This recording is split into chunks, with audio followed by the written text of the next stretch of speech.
welcome back to The Explainer. All right, let's jump straight into this one, because it's a truly fascinating topic. Picture this. You're stepping on to a typical crowded Nigerian bus after a long, totally exhausting day. The air is thick, the engine is roaring, and honestly, you're just desperate to get home. Well, this exact scene is the backdrop for a deeply ingrained cultural practice that our source material dives into today: preaching on public transport. Now, think about the other folks on that bus with you. Sure, some are just physically drained, but others, they might be carrying some really heavy burdens. We're talking grieving a loss, silently battling depression, or maybe even wondering if it's all still worth it. And our source asks a really profound question here. In that exact moment of intense vulnerability, could a sudden 2-minute message of forgiveness and love actually change the trajectory of someone's entire life? Then, the history of bus preaching. So, to really grasp the debate happening today, we've got to look back. For decades, buses across Nigeria haven't just been about getting from point A to point B. The source highlights that they've actually served as mobile transformative platforms. Think of them almost like pop-up sanctuaries, reaching people right where they are, without ever needing a physical church building. And the accounts in the text are pretty incredible. Many believers trace the very first spark of their faith to a bus ride. We're talking about people who abandoned a life of crime, found hope literally right when they were ready to give up, and discovered a whole new purpose. There's even a specific account in the text about individuals who were actively planning a robbery, and they completely turned their lives around just because a fellow passenger had the courage to speak up during the commute. Wild, right? Now, a nation seeking hope. Okay, bringing it back to today, the practice of bus preaching is definitely sparking a lot of debate. But the source makes a crucial point. Before we judge the practice itself, we really need to look at the massive societal struggles that make these messages feel absolutely urgent to advocates right now. They're pointing to some deeply rooted issues: corruption, drug abuse, internet fraud, violence, broken homes, and this heavy, pervasive sense of youth hopelessness. From the advocate's perspective, staying silent just isn't an option.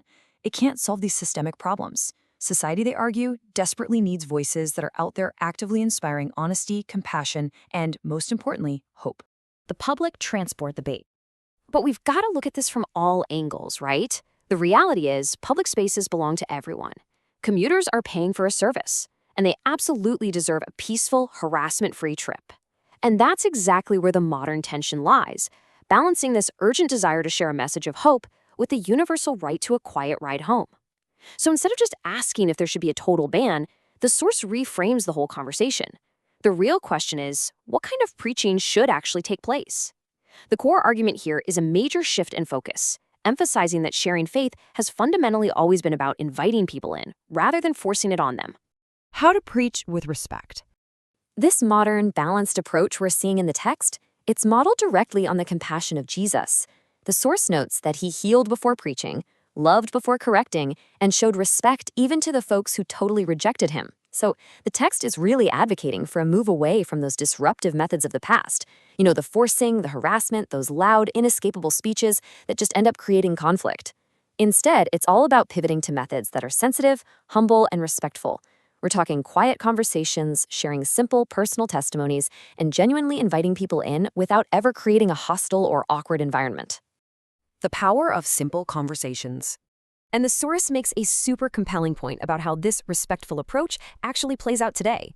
Believers are being encouraged to share their faith, but with a deep situational awareness. You've got to be sensitive to the people sitting right next to you.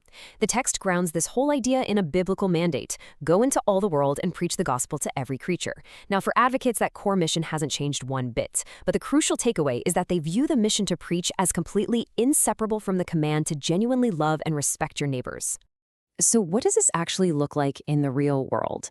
It starts with one respectful conversation. The source explains that these small, super thoughtful acts of kindness, delivered with zero pressure, can really bridge the gap in a world that, let's face it, often feels pretty hopeless.